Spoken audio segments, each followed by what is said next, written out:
ఇప్పుడు చెప్పేది ప్రతి ఒక్కళ్ళు తెలుసుకోవాల్సిన ముఖ్యమైన విషయం ఇది. దీన్ని మర్చిపోకోకుండా మీరు జీవిస్తే మీరు జీవితంలో సాధించాల్సింది సాధిస్తారు. అదేంటంటే మనం మన ఆత్మ భూమి మీదకి ఎందుకు వచ్చింది అనే విషయాన్ని మనం ఎప్పుడు గుర్తుపెట్టుకోవాలి. మన ఆత్మ భూమి మీదకి ఎందుకు వచ్చిందంటే ఈ శరీరాన్ని ఉపయోగించుకుని మన పంచేంద్రియాలను ఉపయోగించుకుని వాటిని శుద్ధిపరుచుకుని మోక్షాన్ని సాధించడం కోసం మన ఆత్మ భూమి మీదకి వస్తుంది. అది గుర్తుపెట్టుకుని దాని మీదే మనం బతికితే మన ఆత్మకి బలం చేకూరుతుంది, సహాయం చేసిన వాళ్ళు అవుతాం. కానీ ఈ విషయాన్ని మర్చిపోయి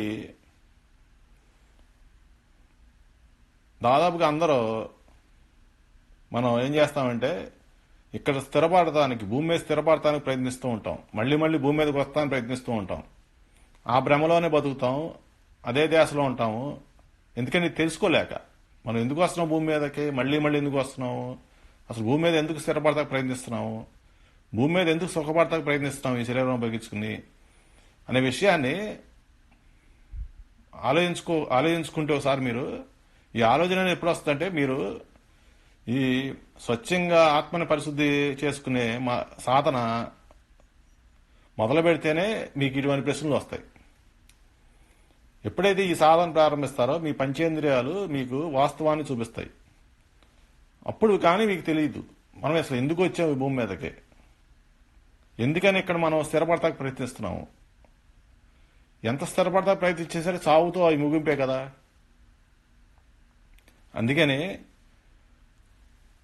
అది శాశ్వతం కాదని తెలుసుకోండి.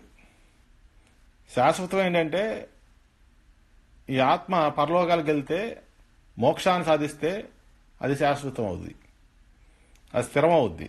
అందుకని భూమి మీద స్థిరపడటానికి, సుఖ సంతోషాలతో స్థిరపడటానికి ప్రయత్నించమకండి. స్వచ్ఛంగా బతకండి. స్వచ్ఛంగా మారే సాధనని కొనసాగిస్తూ ముందుకు సాగుతూ ఆత్మని ముందుకు సాగిస్తూ మోక్షం వైపు పయనించండి.